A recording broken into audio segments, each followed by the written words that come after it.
محترم بسم اللہ الرحمن الرحیم 5ویں سپارے کی آیت مبارکہ ہے جس میں اللہ کریم جو ہے وہ پڑوسیوں کو 3 حصوں میں تقسیم فرماتے ہیں۔ والجار ذی القربہ، ایک آپ کا وہ پڑوسی بھی ہے جو پڑوسی بھی ہے اور رشتہ دار بھی ہے، 2 حقوق ہو گئے، اور اگر حق اسلام لے لے تو 3 ہو گئے۔ اور والجار الجنب، اور ایک آپ کا پڑوسی وہ ہے کہ وہ اجنبی ہے لیکن پڑوسی تو آپ کا ہے، حق الجار تو اس کو بھی حاصل ہے اور اسلام کے اعتبار سے بھی وہ آپ کا پڑوسی ہے۔ اور ایک آپ کا پڑوسی وہ ہے وصاحب بالجنب، کہ آپ سفر کر رہے ہیں اور سفر کے دوران کئی مرتبہ آپ نے دیکھا ہوگا وہ اتنی جگہ نہیں ہوتی لیکن وہ اگلا ایسے بیٹھ جاتا ہے۔ اب وہ 3-4 گھنٹے کے طیارے میں آپ نے سفر کرنا ہے، وہ ایسے بیٹھا ہوا ہے، وہ اس کو ایسا کرنے کے لیے تیار نہیں، یا یوں کر کے بیٹھ جائے، یا وہ لائٹ کھول دیتا ہے، کوئی بھی لے لے، یہ وہ صاحب بالجنب ہے۔ اس لیے حضرت عمر رضی اللہ تعالی عنہ کی سے بات شروع کر لیتا ہوں۔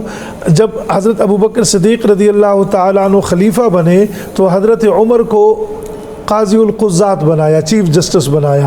یہ باقاعدہ مسجد نبوی کے دروازے پر تشریف فرما ہوتے، کچھ لوگ تو دروازے پہ آ کے ہی اپنا فیصلہ کر لیتے کہ اندر حضرت عمر کی وہ تلوار جاگ نہ اٹھے، پھر اس لیے حضرت ابوبکر نے آپ کو ہٹا بھی دیا۔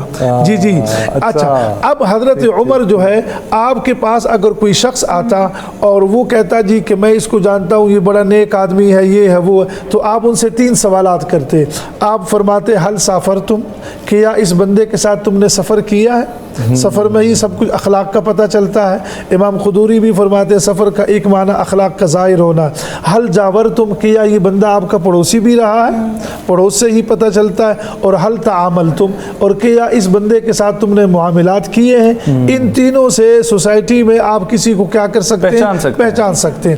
آپ نے جو یہ حدیث ارشاد فرمائی، یہ مازال جبریل، کہ جب بھی جبریل میرے پاس تشریف لاتے رہے، یوسینی بالجار، وہ پڑوسی کے بارے میں مجھے وصیت فرماتے رہے، حتی ظننت انہ سیورثہ، میں نے یہ گمان کر لیا کہ کہیں اس کو وراثت میں کیا کی نہ جائے، شریک نہ کیا جائے۔ ایک بات اور بھی عرض کر دوں، میں ہمیشہ دونوں پہلوؤں کو لیتا ہوں کہ ایسے پڑوسی بھی اگر آپ کا ہو، مثلا ایک صحابی آئے اور اس نے کہا کہ میں اپنے ساتھ والے پڑوسی سے بہت تنگ ہوں، آپ صلی اللہ علیہ وسلم نے اس کو ایک عجیب طریقہ بتایا۔ آقا نے فرمایا تم ایسے کرو، اپنے بچوں کو لے لو، گھر کا ساز و سامان لے لو، باہر گلی میں بیٹھ جاؤ۔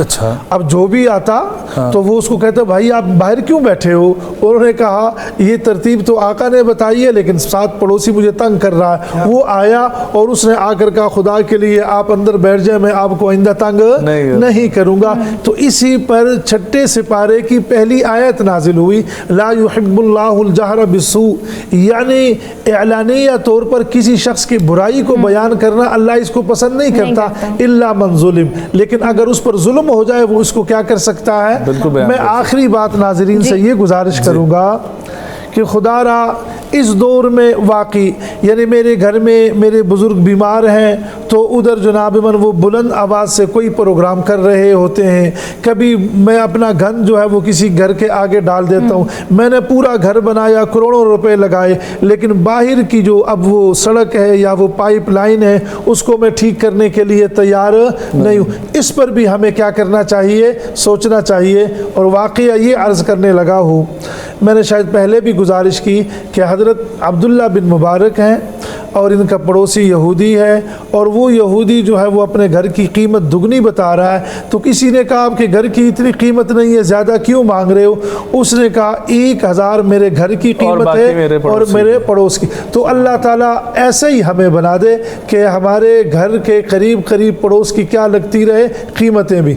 ایک ہمارے بزرگ تھے تبلیغی جماعت کے، فوت ہو گئے، حاجی عبدالوہاب صاحب رحمہ اللہ، وہ فرماتے تھے یہ سوسائٹیاں جو تم بنا رہے ہو اس سے امت تقسیم ہوگی اور پڑوس کا تصور ختم ہو جائے گا، اور وہ ختم ہو گیا ہے اسلام آباد میں کئی جگہوں پر، بلکہ آپ حیران ہوں گے کئی جگہوں پر ہم کسی کے گھر تعزیت کے لیے جاتے ہیں، ساتھ گاڑی کھڑی کرتے ہیں، وہ کہتے ہیں نہیں یہاں بچے کھیلیں گے، آپ آگے گاڑی لے جائیں، جب آگے لے جاتے ہیں وہ کہتے ہیں یہاں بھی آپ کو گاڑی کھڑی کرنے کی اجازت نہیں ہے۔